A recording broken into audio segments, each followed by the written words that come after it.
Now, cannot used as a weapon. A man was charged with assault after he used a megaphone close to two police officers at a protest. James Farrer is chairman of the United Private Drivers branch of the IWGB union. On the 4th of March last year, he took part in a demonstration with other minicab drivers in Parliament Square in Westminster. And after the event, Mr. Farrer got back to the police and said, "Oi, you treated us, the minicab drivers, worse than you treated the black cab drivers when they had their protest." But when he followed up his complaint, there was then a sudden charge of assault 48 hours later on him. Two police officers working at the protest had complained that their hearing was damaged by Mr. Farrer's loud megaphone, the kind of megaphone I'm using now. So it was right next to their ears, they said. The case went to trial in court. PC Ann Spinks says she was left ringing in her ear like a fire alarm going off after Mr. Farrer's megaphone was directed at her from less than a foot away. The prosecution also said the loud noise exacerbated the other officer, Sergeant James Lewis's, existing ear infection. So it was assault against those two police by megaphone. And yesterday, he was found not guilty after the judge said there's no evidence of any crime here at all. And Mr. Farrer is now considering suing the police for malicious prosecution. Anyway, leaving aside this case, the real question here is whether you can use sound as a weapon. The megaphone with me now, if I use that right in somebody's ear or face, that's going to be painful, maybe as painful as kicking them. There have been lots of protesters using loudhailers, as we know. It's very much part of protest. These are the anti-Brexit campaigners outside the House of Commons. Stop Brexit! Stop Brexit! If you're next to that, it would hurt. Let's talk about the potential damage to the ear with Matthew Allsop, an audiologist from Harley Street Hearing. We'll also go to Peter Blexley in a moment, the Radio 2 policeman. Good afternoon. So, Matthew, I have got the megaphone here. You wouldn't want to put that next to your ear, would you? Absolutely not, no. Close to the ears, it's going to produce sounds of a level which can cause permanent or temporary damage to your hearing, yes. And how long does it take to get the damage? I've always wondered. Does it have to be long exposure? Well, they have volume controls on them, and so it depends on the intensity of the sound. But with a very loud sound, it can be a very short duration and it can cause permanent damage pretty much straight away. Yeah, now this one here, if I go, that's about normal speaking level, that's on volume 5. If I go right up to 10, well, then it's a horrible noise, actually. But, of course, that's not a very big one. I can imagine you could actually knock somebody's hearing out temporarily with that? Yep, you can experience what we call a temporary threshold shift as well, which is something that you may have experienced after going to a loud concert or a gig, and you wake up the next day with your hearing feeling a little bit blocked and tinnitus in your ears. Right. Temporary threshold shifts can remedy themselves, but enough of those that happens over and over and again, that can cause a permanent type of damage. So when you hear this story just from a distance of the guy with the megaphone and the two police, is your first instinct, well, yeah, there could be an assault with a loudhailer, in theory? Technically, yes. If you're, inverted commas, using it as a weapon.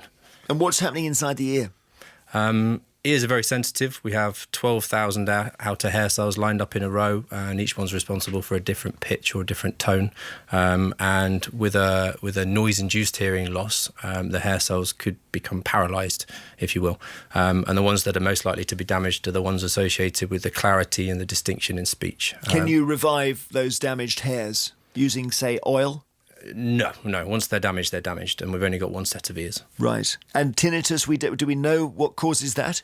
There are many different theories on the causes of tinnitus, and so a noise-induced hearing loss is one of them, yes.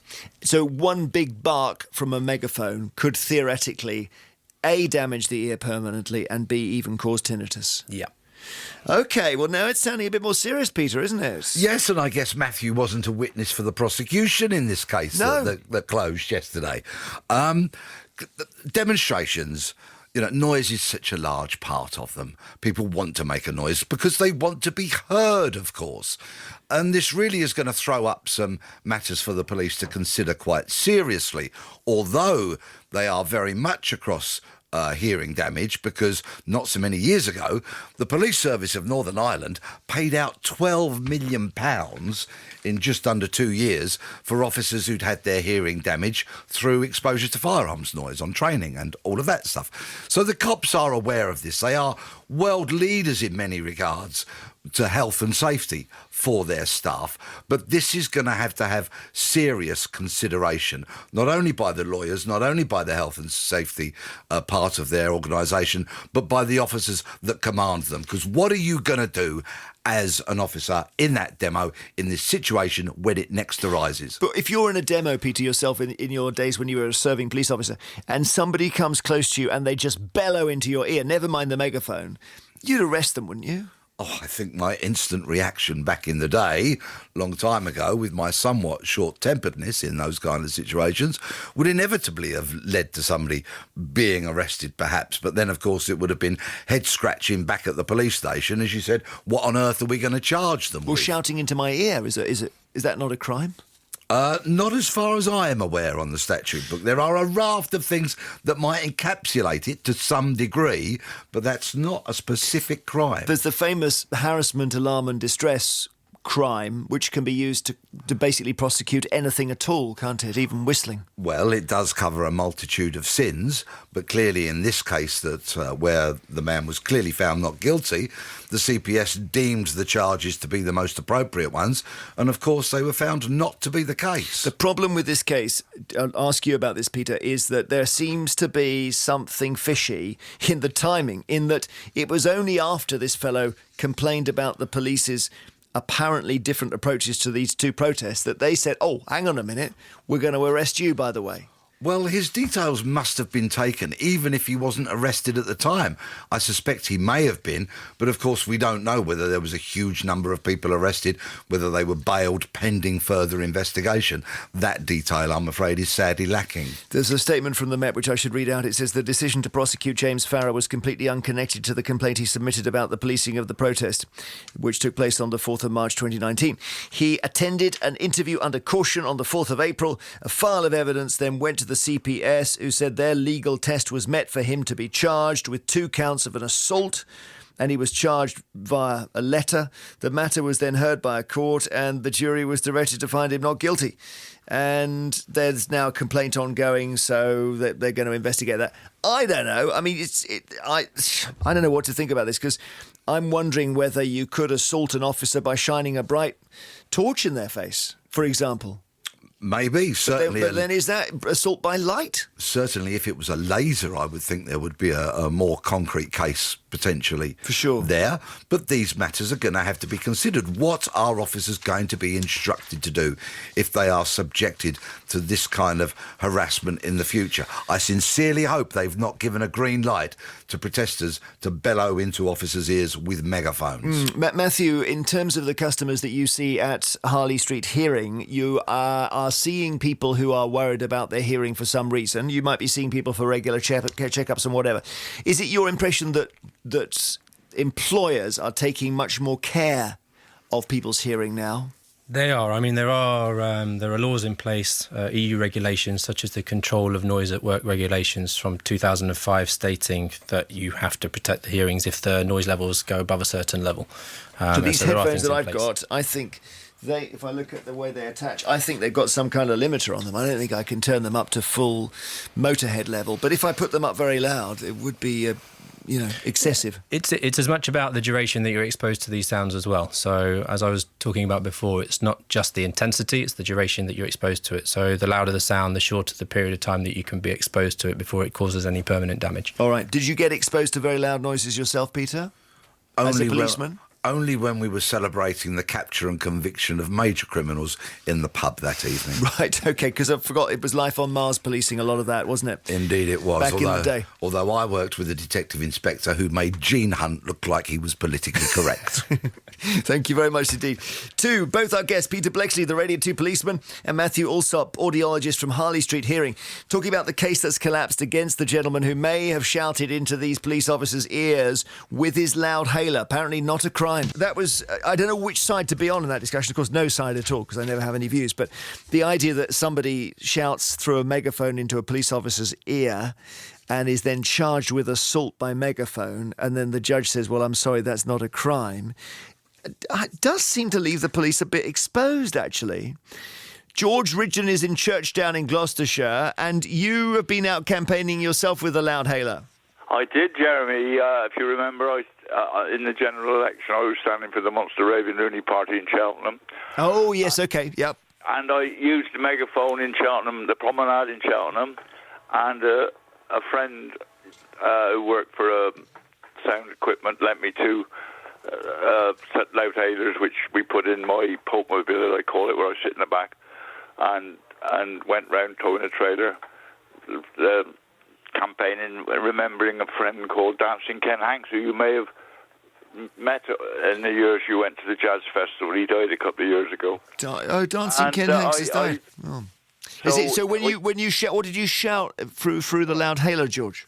Well, I was in the promenade. In fact, they had the German market opposite because it was obviously just before Christmas. Non-voters, your vote worth £30,000.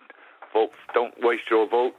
Vote for Monster Raving Rooney Party, George Frederick Ridgeon, and kept saying that. And I said, yes, it's a general election.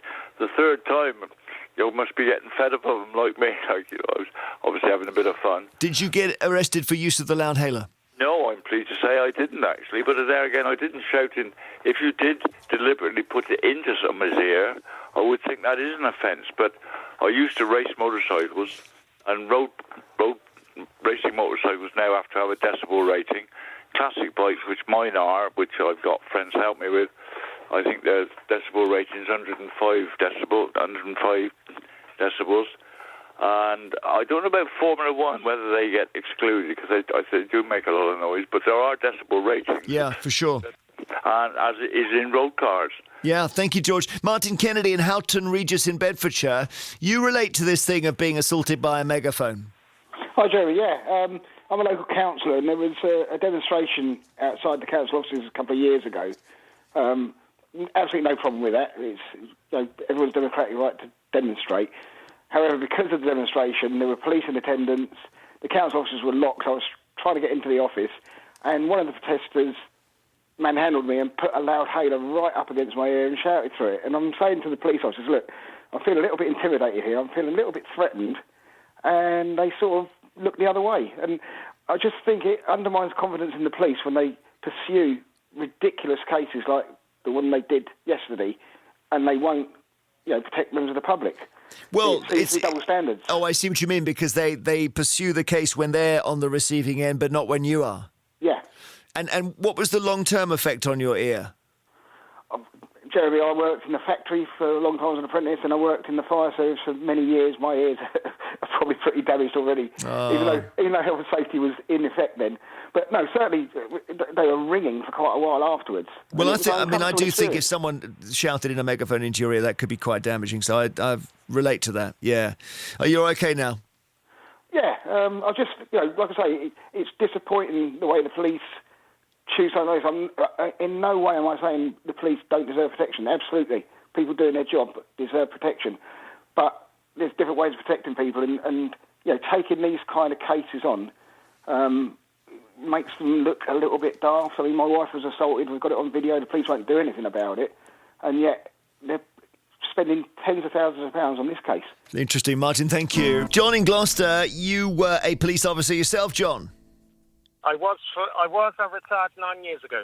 And if somebody comes up to you and from your side and points a megaphone in your ear and shouts into it, even if they make it look accidental, what would you do?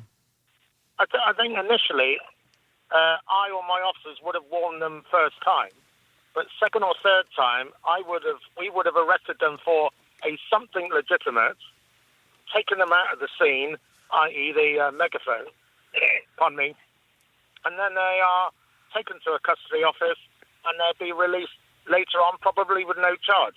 But the immediate problem has been gone. Okay, and you can do that with a invented charge, can you? You could basically say, I'm going to arrest you for, whatever the charge is, illegal possession of something or whatever, and then you drop it later on. Is that a thing?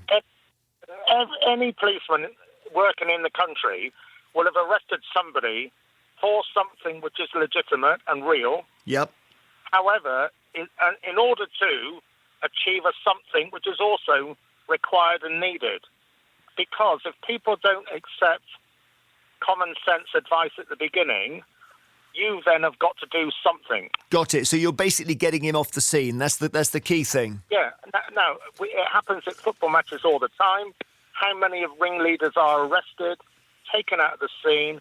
Potential public disorder doesn't ever then happen, and the ringleaders are released sometime after the football match, and they can go home. Thank you, John, very much. William Kilgallen in Cottingham, Northamptonshire says, unless I'm mistaken, the police use megaphones, so they can't have it both ways. Andrew Notwell in Lanark says, this is beyond ridiculous. I was a police officer myself for 12 years, and we've got better things to do than this with our police and legal systems. This is pathetic, he says. And Kevin Mann in Nocturne in Lincoln says, surely they should just give the police earplugs when they attend demonstrations.